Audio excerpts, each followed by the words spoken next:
All right, Omar. Deep breaths. It's another chilly evening at Maplewood Elementary. You know, the kind where the old wooden floors creak just a little too much, and the fluorescent lights flicker with their own dramatic timing. Yeah, and my imagination gets a little too active, Luna. My shadow just looked like a grumpy goblin. But that's not what we're here for, is it? We're here for the humming. Precisely. Now, tell me again, what does it sound like to you? Be descriptive. Oh, it's very descriptive, Luna. It sounds like a giant bumblebee with a sore throat trying to sing opera, or maybe a really, really old refrigerator having a midlife crisis. And it's echoing. A giant bumblebee with a sore throat, huh? That's quite the visual. I'd say it's more like a low, resonant thrum, almost like a giant invisible tuning fork, vibrating through the very bones of the building. Tuning fork, bumblebee, same difference when it's coming from an empty school hallway after dark. I mean, for the past week, everyone's been whispering about the humming hallway. Even the lunch ladies are talking about it. And the stories, Omar. Don't forget the stories. My personal favorite is the ghost teacher who never went home, doomed to eternally hum the national anthem. I heard it was the spirit of the copy machine, doomed to print forever. Imagine that, an afterlife of paper jams and toner refills. Shudder. All very dramatic. But you know me, Omar. I prefer facts over folklore. And this particular humming, according to the student body, started right after the janitor's closet light began glowing at night, even when the school was locked up tighter than a drum. Yeah, that's the spooky part. A light on when no one's here, and the humming just appeared. It's a classic haunted house setup, Luna. Maybe we should just hum along and pretend we fit in? Blend in with the supernatural ambiance? And miss out on solving a perfectly good mystery? Not a chance. My flashlight is charged, my curiosity is piqued, and I have a feeling we're about to uncover something far more interesting than a disgruntled ghost. Interesting or terrifying, there's usually a fine line, you know. All right, lead the way, Sherlock. But if it's a poltergeist, you get to talk to it first. I'm better with, explaining things from a safe distance. Deal. Now, the sound seems strongest here, near the main hallway, leading towards the science lab. Listen, it's getting louder as we approach the janitor's closet. It's definitely wobblier now, too. Like that bumblebee got stung on its vocal cords. Wait, did you hear that? A little sputter, like it's struggling? I did. That's unusual for a static hum. Suggests something mechanical, perhaps under stress. Let's try to pinpoint the exact source. It's definitely coming from that end of the hall. It's practically vibrating the air around us. My teeth are starting to tingle. You think it's a secret underground lair? The school's been hiding a supervillain all this time, and the humming is their evil invention powering up? Unlikely, Omar. Maplewood Elementary's biggest secret is usually just who took the last juice box from the staff fridge. But the intensity of the sound is definitely increasing as we get closer to the janitor's closet door. The light is definitely on inside. See? A faint glow seeping from under the door. Okay, this is straight out of a horror movie. You open it, you're braver. Hold on. Before we barge in, let's observe. The hum it's pulsating now. Listen closely. There's a rhythm to it, almost like a repetitive motion. A repetitive motion that's making me want to run in the opposite direction. Oh man, my heart is pounding like a drum solo. This is it, Luna. This is where we discover the portal to another dimension, or maybe just a really angry boiler. Stay calm. We're almost there. Just a few more steps, and poof! Oh, come on. The lights just flickered off. That's just classic. It's the ghost of the janitor. He's come for his mop, and now he's messing with the electrical grid. Omar, keep your voice down. It's probably just a fuse or the old wiring acting up, not a spectral janitor.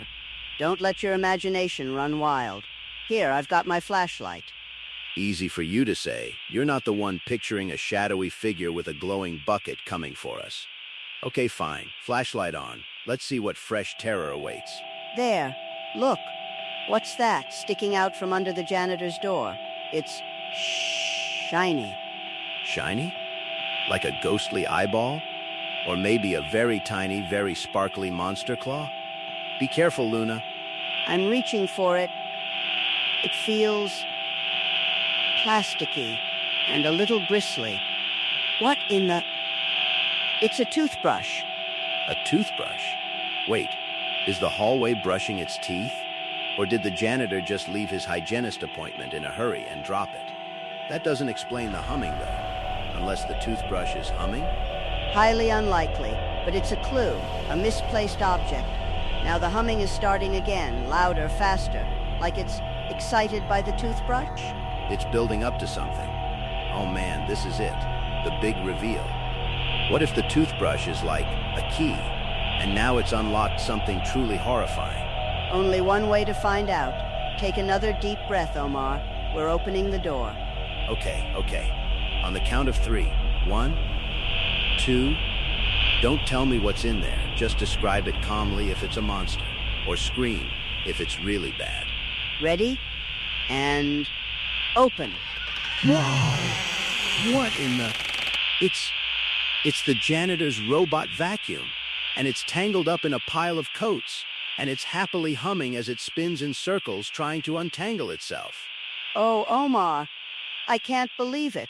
Look at it, just buzzing away, trapped in a pile of lost and found. It's glorious, the ghost of the hallway. So, no haunting? Just a humming, coat-eating robot that got itself stuck? And the light was on because it bumped the switch? And that toothbrush was just nearby? Exactly. The toothbrush likely fell out of the cleaning caddy. The vacuum probably got into the closet somehow. Maybe the door wasn't latched properly, and then rolled right into that pile of forgotten jackets and scarves. Its little brushes are what were making that distinct humming sound as it tried to clean through the fabric, and the struggle made it wobble. I can't believe we were so spooked by a rogue dustbuster. I mean, I was picturing ancient spirits, cursed artifacts, maybe even a tiny alien invasion, and it's just a Roomba gone rogue. It's a classic case of misdirection, isn't it? Our minds jump to the most dramatic, often supernatural conclusion when faced with an unexplained phenomenon. But usually, the truth is far simpler, and sometimes a lot funnier. Funny now that it's over, sure, but for a minute there I was ready to call a Ghostbuster, or at least my mom to come pick me up and tell me everything was fine. So, what do we do with our little ghost now?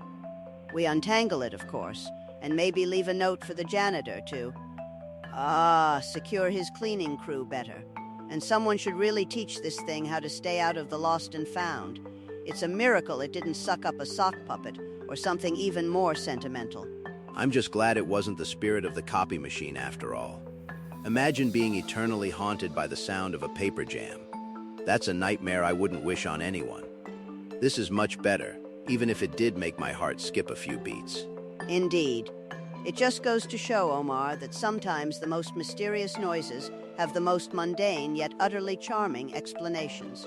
Our robot friend here was just doing its best, tangled as it was. I gotta admit, it's kind of cute in a troublemaker sort of way.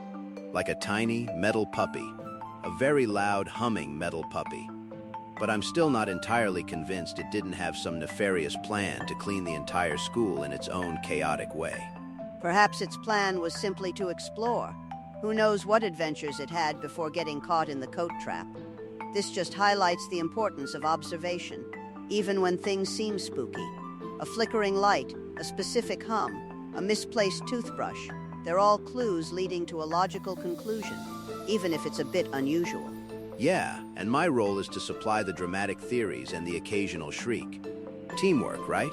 We make a pretty good mystery-solving duo, even if my instincts are usually run away. An essential part of the process, Omar. You provide the necessary tension. Now let's get this little fellow unstuck. You grab the left side of the coats, I'll take the right. Carefully now, we don't want to damage our ghost. Okay. And just as we walk away, I swear, it just gave one last little bzzz. It almost sounded like it was laughing, Luna. Did it now? Perhaps. Or perhaps it just likes our company and is grateful to be free. Either way, our little Maplewood mystery is solved, and no actual ghosts required.